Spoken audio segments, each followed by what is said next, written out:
Hello, I'm Dr. Oscar Duke, and I'm excited to introduce Beyond Wellbeing. Brought to you by Allianz, this series will explore the science of longevity, the power of mental wellness, and the practices that add life to your years. With expert insight and real stories, we'll share the tools and support to help you turn well-being from a goal into a way of life. Because well-being is more than just feeling good, it's about living fully. Across the series, we'll explore topics from reducing screen time to finding our happy weight to improving sleep. On today's episode, we're looking at why the younger generation is facing unprecedented mental health challenges and how we can build resilience into our always-on children. And I'm thrilled to be joined today by Dr. Marta Deiros Collado. She's a clinical psychologist with over 20 years of clinical and academic experience. She's also a mother of two and a yogi, a runner, and an adventure sports enthusiast. Welcome to the podcast, Marta. Thank you for having me. It's an absolute pleasure to have you here. And we're tackling a big topic today, really. Thinking about how we can guide our children in this tech revolution in the world of social media and inform their screen habits and stop some of that digital disturbance. So a lot to get through, and you're definitely the right person to be talking to about it with all of your expertise, books, knowledge from years of kind of working with families, child development. And I wondered what got you first into that sort of specialist area.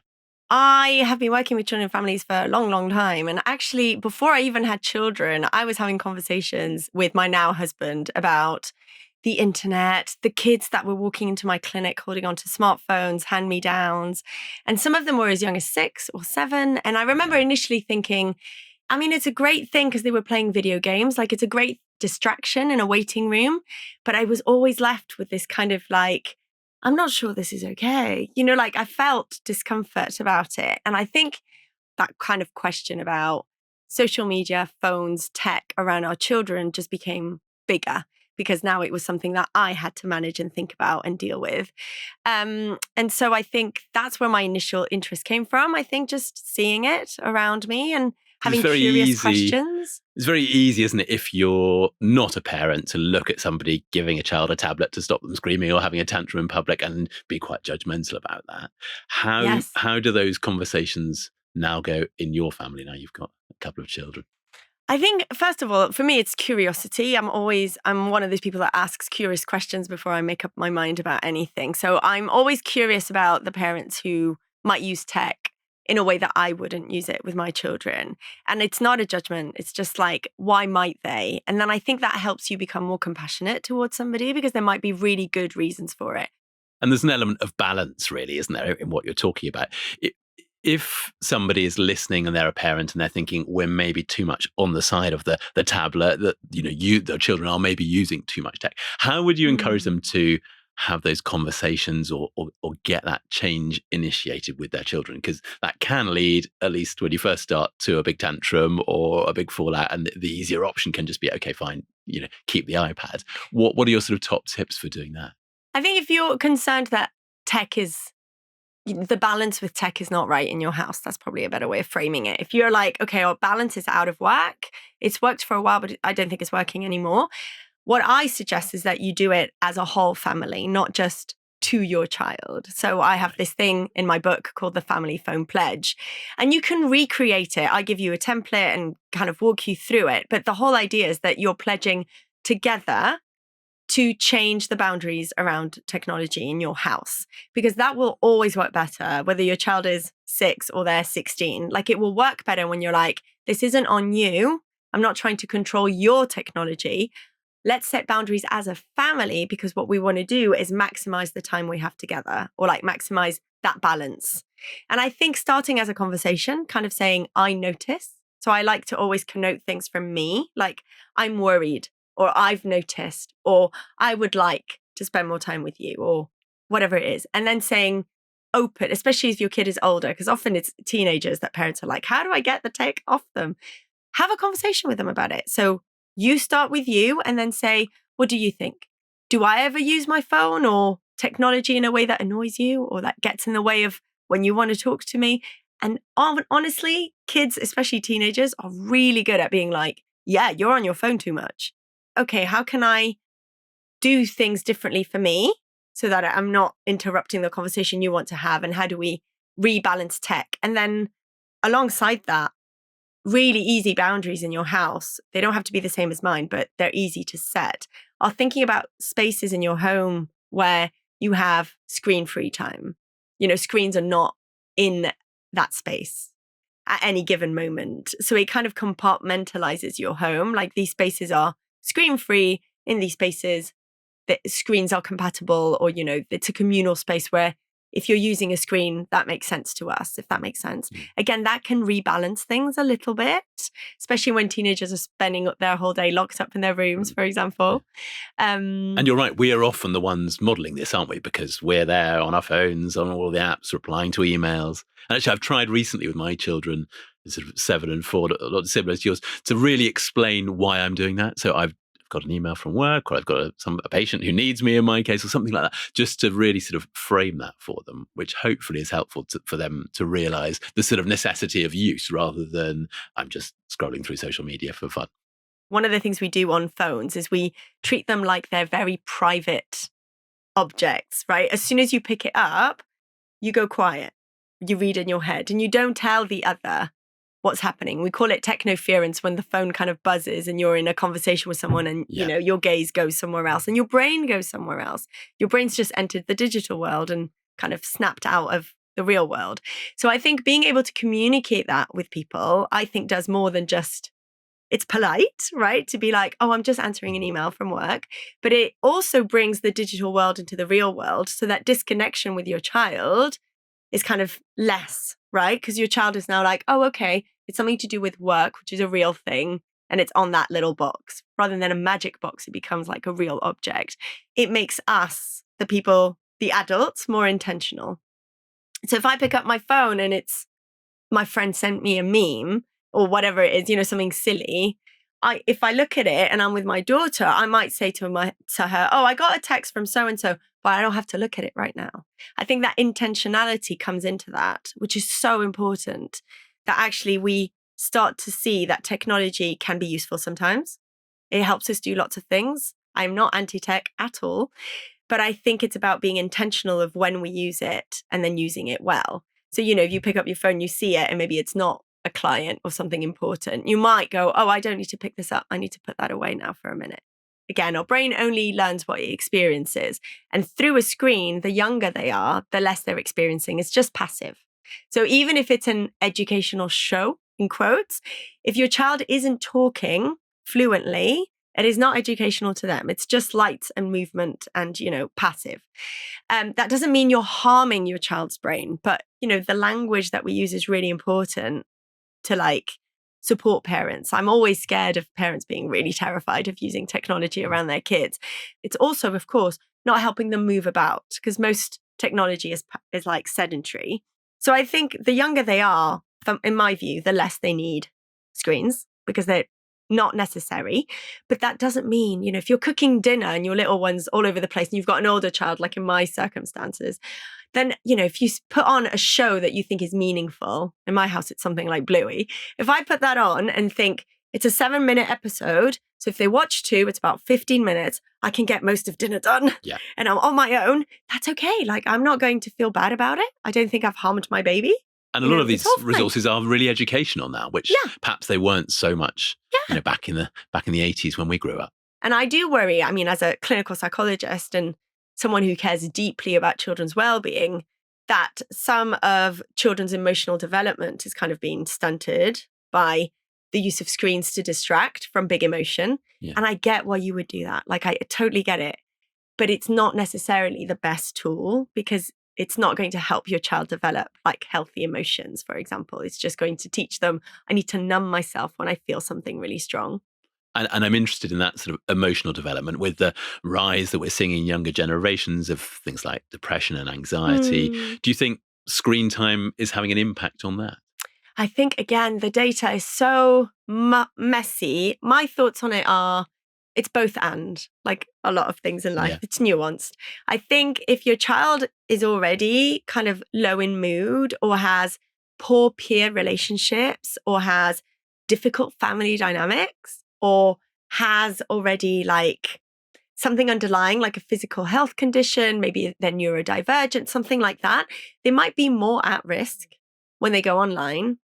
And, and when I'm saying online, I mean social media, but it could be gaming if it's open type of gaming, to experience more anxiety, more depression, to kind of, the feedback they get from the screen might make them feel worse about themselves, right? But there's often an underlying kind of vulnerability already there.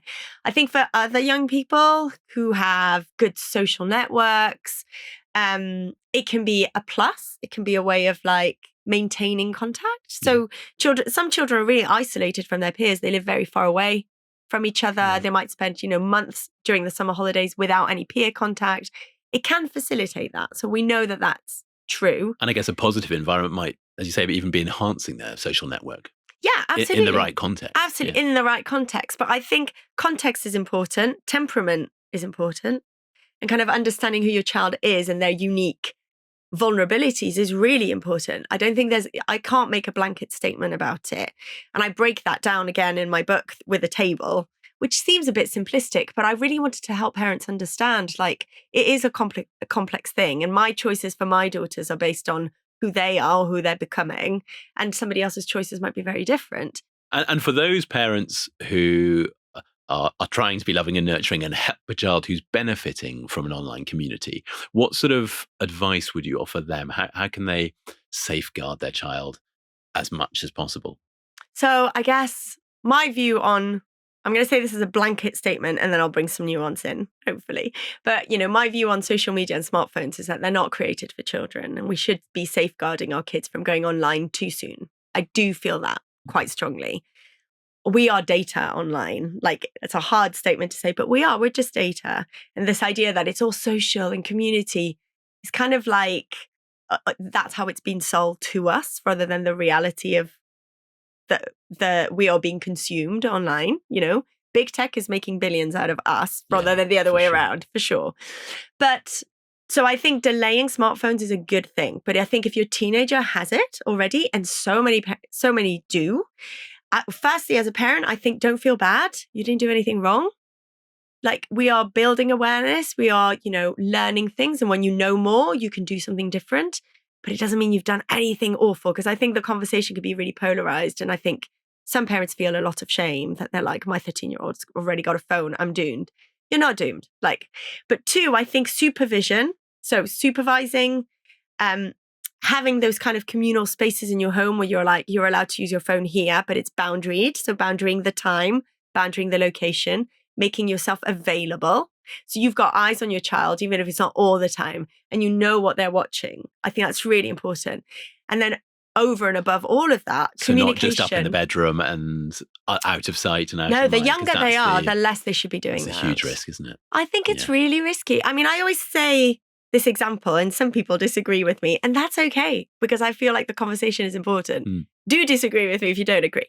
But I always say, would you let your 11-year-old go off to the park on their bike for like 2 or 3 hours and then you come home by dinner and they come back and you don't ask them any questions? You don't ask them who they hung out with, what they did. Most parents of mine will say, no, they're too young at 11. I'm not on their bike. But the nearest park is like, up the high street and wherever. Like, for 3 hours, no, I'm not doing that. And I'm like, if you're not going to do that, then don't let your kid go on a digital playground in their bedroom for a few hours, because you don't know who they're talking to. You don't know what they're seeing, and you can't support them. For me, that's the important bit, right? One of the things I know working with teenagers who are online is that they often don't tell their parents what they've seen. They will not. They feel like those open channels of communication are not there, and they've seen something bad or distressing, or they've been curious. They've heard something like, I'm going to go and research that. Why wouldn't you? That's what teenagers are supposed to do. Be curious and take risks. But then they're like, I can't tell my parent now. And then they have anxiety or they feel low mood and they can't talk to anyone. That's happened so many times in my clinical experience. And then through me, they've been able to talk because I'm not their parent, and we built a relationship of trust, and they've told me, and it's never as bad as it sounds, never as bad as they fear it's going to be. But that's really taught me now as a mum that having an open dialogue, that to give your kid permission to be like, look, if you're looking at porn, that's okay. but I need you to know what porn is. Educate your kids. Don't avoid the conversations. Talk about things like sexting. Talk about it. So many parents are like, oh no, I never want to talk about this. You have to, because they're going to see it and it might happen. So you can't avoid it. Same with digital consent. Can we start having these conversations really early? I try and have it with my 7-year-old already. Do you like this photo? Can I send it to your grandma? It's going to go here. Are you happy with that? I mean, most of the time she loves it. She actually is annoyed that I don't show her face on my Instagram because she sees my Instagram. And she's like, why do you always show me from behind, mummy? And I'm like, protecting your privacy. And she started to go, oh yeah, because I get to choose when I'm older. I'm like, yes. And that's really important to me. But I'm not sure all parents are having these conversations. And I know that it feels like an extra job. I'm a mum of 2. I know how much you have to juggle. It feels like an extra layer of pressure on us. But I think if we don't have these conversations with our kids, we're not protecting them, because the major protection that I have as a mum is my relationship with my kids. It's them trusting me to say, I saw this on somebody's phone, which she does. I played Roblox. I was like, but she played Roblox at one of her friend's house. I was like, okay, let's talk about Roblox. We need to talk. Yeah. But she's only 7, not 13. Mm-hmm. But I want that conversation to not be blaming or shaming, or I get really angry with her. I'm like, let's just talk. What did you see? What did you not see? I don't want you to play Roblox. This is why. I think those conversations matter in how you do them and the trust that you build with your kid, because you can't protect your kid if they're not willing to talk to you. If you don't know what they're doing, how can you possibly protect them? And this sort of intruder into their life that you might not be aware of, I guess, opens the door for potential bullying, cyberbullying, which maybe before was confined to school or the playground or the local park or wherever they might have been. But once they were home, they were hopefully safe.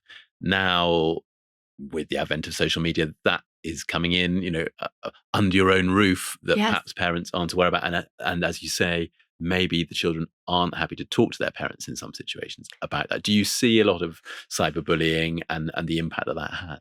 I have worked with a couple of kids who've been really badly cyberbullied, to the point of where I would say they're traumatized by it. It's really hard. One of the things there's some research about bullying that says that the kids who tend to be bullied in the real world, like at school, in-person bullying, are more likely to be bullied online. So it's got an amplification effect. I think it's much easier to bully kids online. It's easier. There's a detachment. It's easier to take on a persona, to open a new account and send harm to another child. And it's horrific when it happens, really horrific. I think as parents, again, it's about opening up the conversation. I think we often think about bullying as words, but there's been, again, some data about the fact that lots of kids bully each other through pictures, photos. Yes. But also emojis. Yeah, exactly. Which parents might not fully understand, right? I mean, I don't fully understand it. No. It's so hard. It's not our language. And a sort of deniable code as well. A skull might mean something horrendous, but you could change that inference if somebody questioned you about what it was. Oh, absolutely. So it's cool. A skull sometimes means dying of laughter. Yeah. But I know that it also means kill yourself or die. Yeah. I mean, which one is it? Wow. And I think, again, as parents, I think the only way we will figure this out, and this is particular to our generation because of tech, but it's always existed, right? Young people and children develop their own language. Young people have their own community and their own identity separate to adults. That's always happened. We always made up words that our parents didn't understand. Like when I was young, cool was cool. And it's not anymore. It's lit or whatever, it's changed. Yeah, and I remember my parents going, why do you keep saying cool? To them, it was odd. And now to us, lit is odd, but that's supposed to happen. Kids are supposed to differentiate from adults. That's important for development. And of course, now they're using emojis and that kind of changing the language or the inference of it, because it means that they're in that community rather than in our community. But I think as parents, we need to open up the conversation. And I think one of the best ways, again, be curious, but always talk from your own. I always think, rather than blaming your child, are you doing this?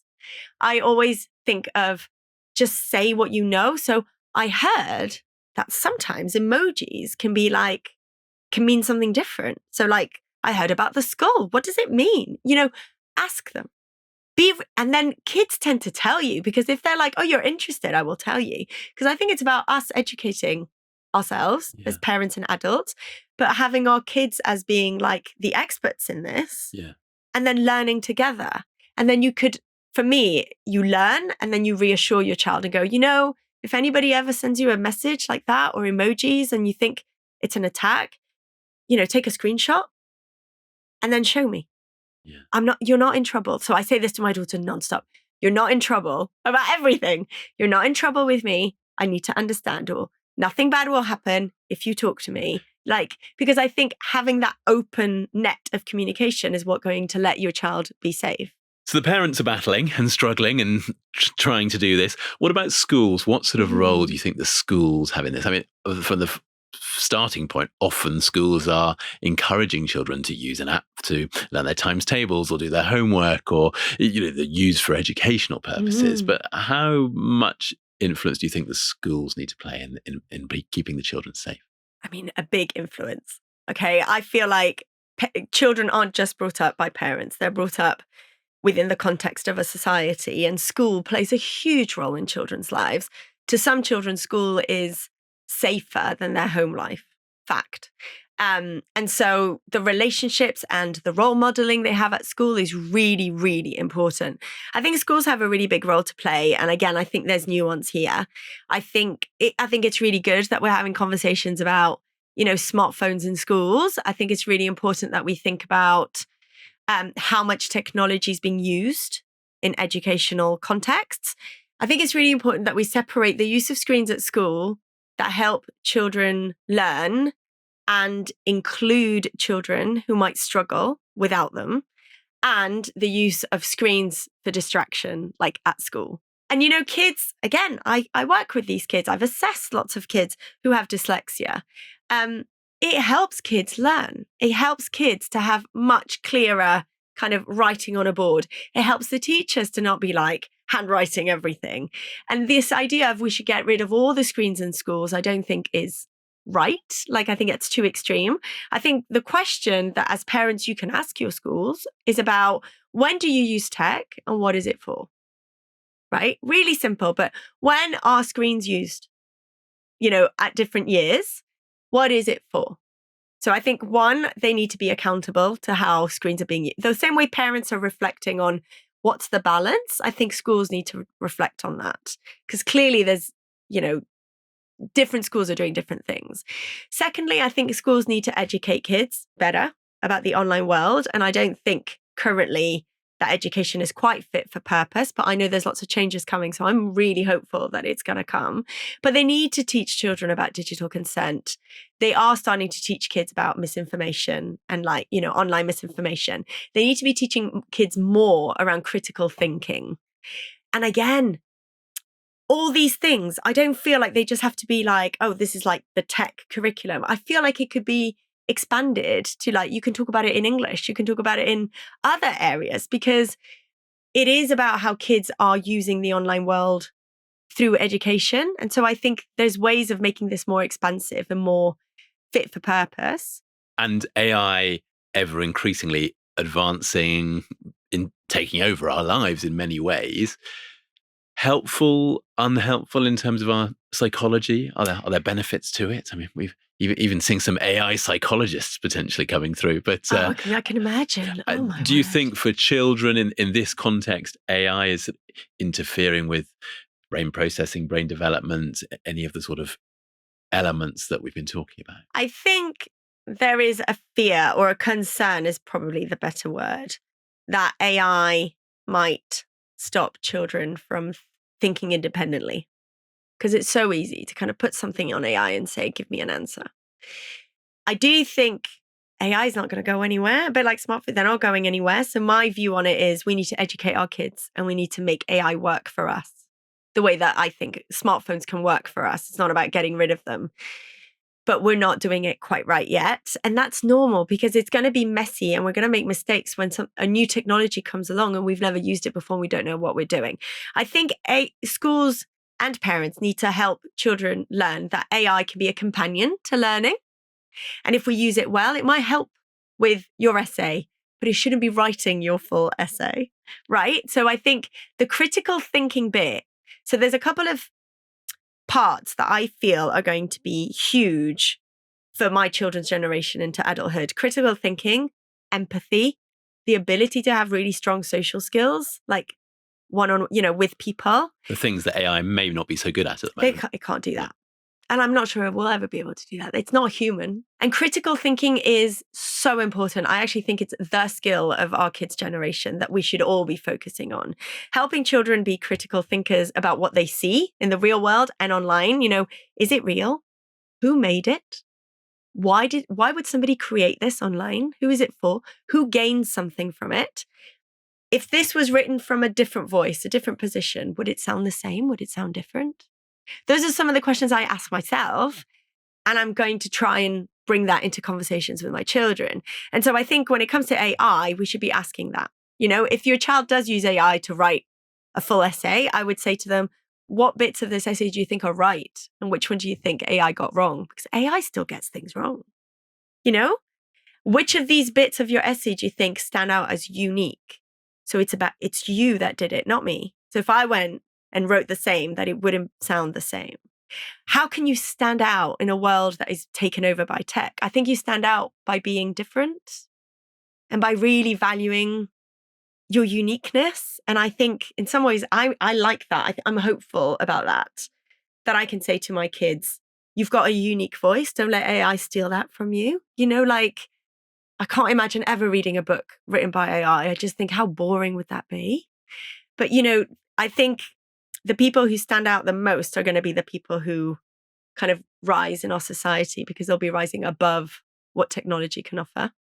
So hopefully we're preserving at least the creativity, the empathy, and maybe the plumbing and the electrics as well from the jobs. Healthcare will hopefully be all right for both of us. So I know you're a big fan of some tech-free time within your family and in the families you work with. So we thought we'd bring some of your advice to life, if you don't mind. And we've asked a couple of our colleagues who both have young families to spend an hour without screens on a Saturday night with their families. So we've got our brave volunteers, Lindsay, who has 2 kids, they're 9 and 5, and Becky, who has 3 sons, they're 7, 11 and 13. And I thought we'd have a little listen to how they got on. Lovely.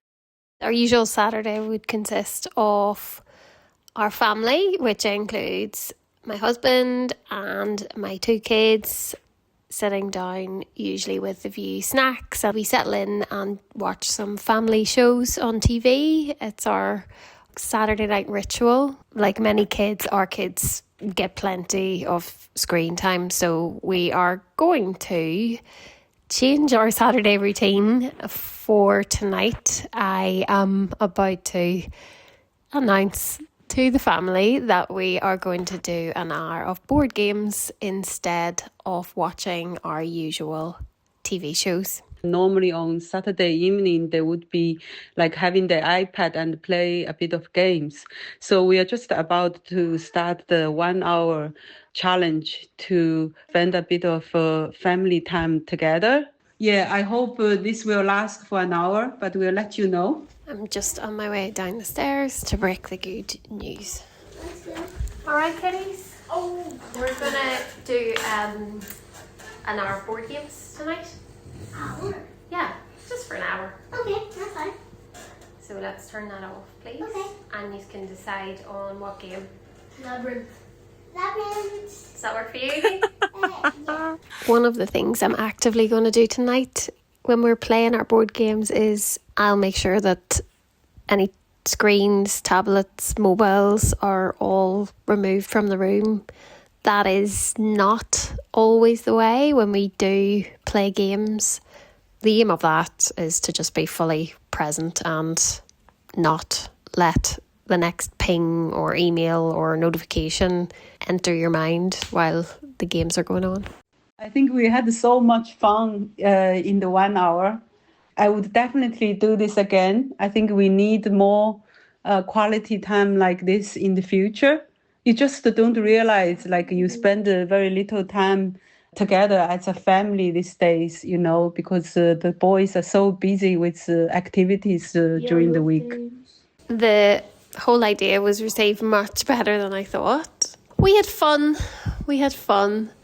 potentially a bit of cheating going on. And the tinfoil trophy goes to my husband, Stephen, who won both games of Labyrinth. I'm glad we had this experiment. It was actually really lovely, and the boys had so much fun. It was really nice and fun, and I liked it. I think throughout the hour, me and my family, we enjoyed it and we had a lot of fun. So definitely do this again. Once the screens were gone, everybody was just more present. The boys were listening more and we were chatting properly, and there was way less distraction. Things felt more relaxed and laughter just came really naturally.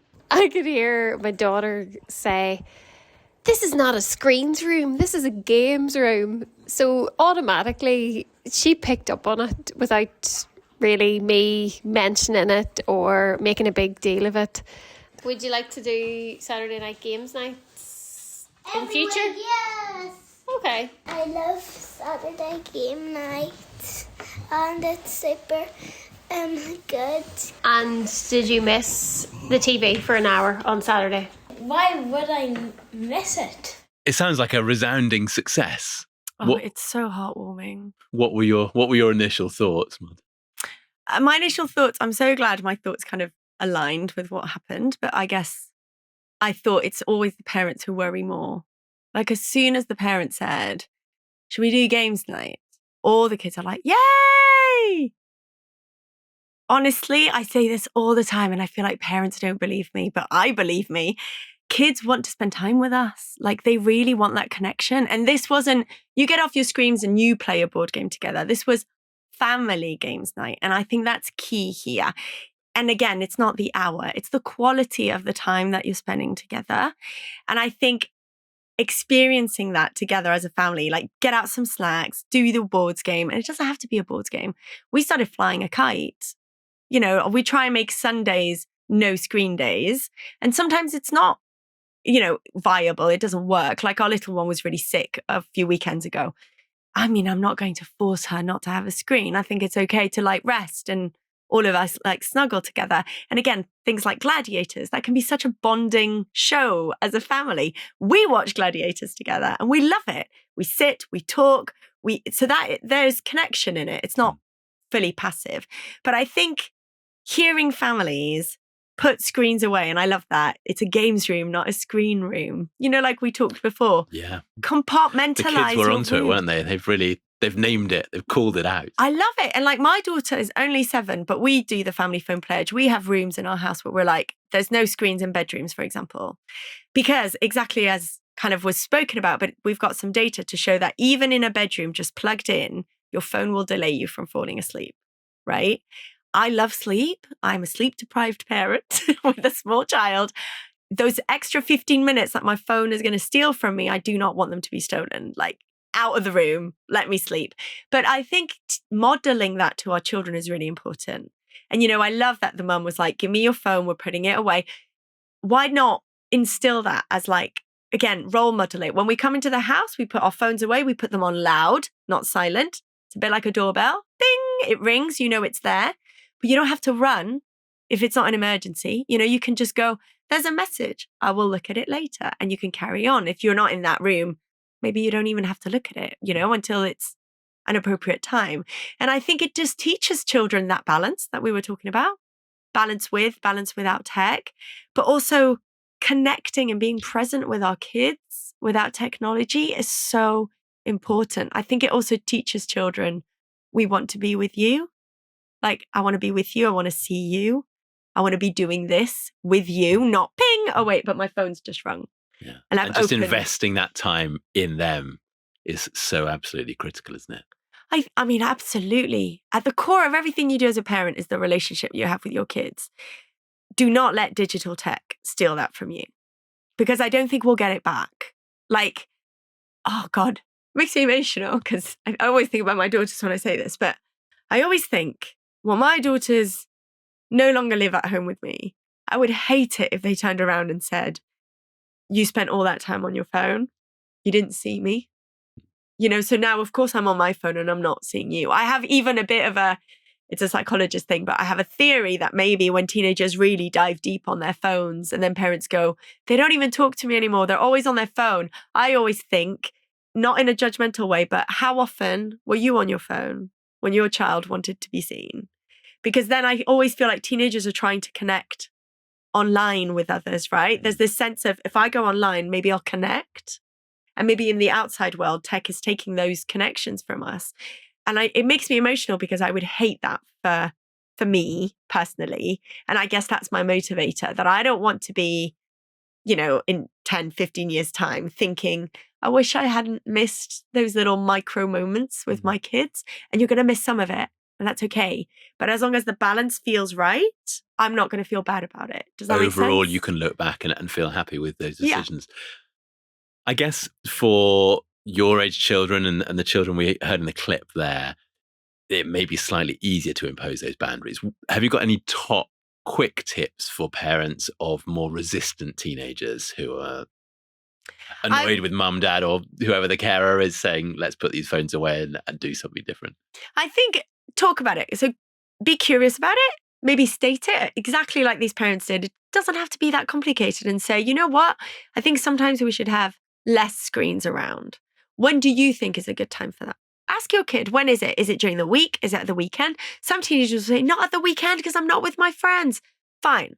So can you make it an evening thing? Like a few evenings of the week or one evening of the week? It's never too late to try something out. So try it. So we're going to sort of involve them in the negotiation. 100% involve them. Negotiate what that looks like. Is it an hour?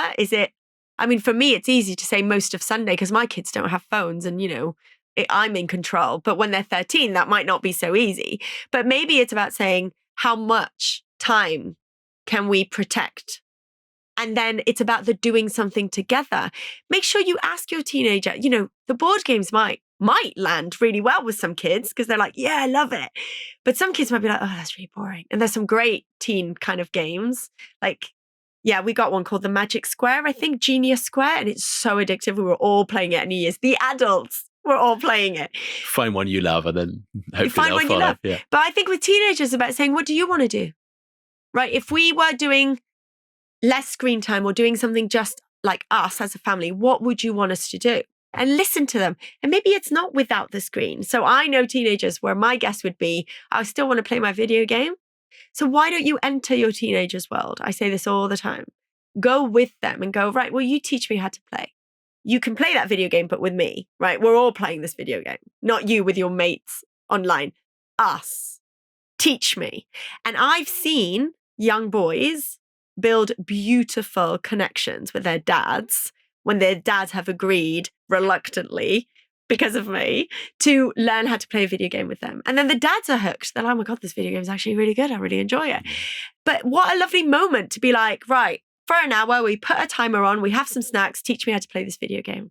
And you bond through that. So it's not necessarily screen free if it doesn't work for you. I'm always like, it's about the connection for me. It's about not all sitting. There's this theory about being alone together with screens. So you're all like on a different screen, you're all in the same room. But really, in your brain, you've all, you could be miles apart. Why not have one screen like gladiators and actually bond through it? That's okay by me. I think that's still way healthier. But yeah, communicate, negotiate with them, ask them to be the leaders of what you do rather than you come up with something like, what do you want to do? Maybe your teenager's like, well, I want to go to the park. You're like, fine, let's all get on our bikes and go to the park. I don't know what it could be, but think about it with them. And cultivating that connection really seems to be the key take-home message from all of this. And Dr. Marta, thank you so much for coming in and talking to us about all of this today and sharing all of your wisdom. Where can people listening find out more about you and get more of your advice? I'm on Instagram as Dr. Marta Psychologist. I've also got 2 books, How to Be the Grown-Up and The Smartphone Solution. I talk about all sorts on the smartphone solutions, not just smartphones. I talk about screens because we've got loads of data on that. And on my website, which is drmartapsychologist.com. Dr. Marta Deiros Collado, thank you very much. It's been a huge pleasure. Thank you so much for having me. So wonderful to chat to Marta. Loads of useful advice there. I suppose the key takeaways for me were that it's important that we really model what we're doing for our children when it comes to using screens and technology. We can so easily detract focus, reduce conversation by having phones, tablets available on the dining room table or in the bedroom. So have a box, have a policy within the family where they go away to allow that proper family time. And if you're going to be engaging in screen time with your children, then be actively involved. Make sure that it's a meaningful and purposeful activity.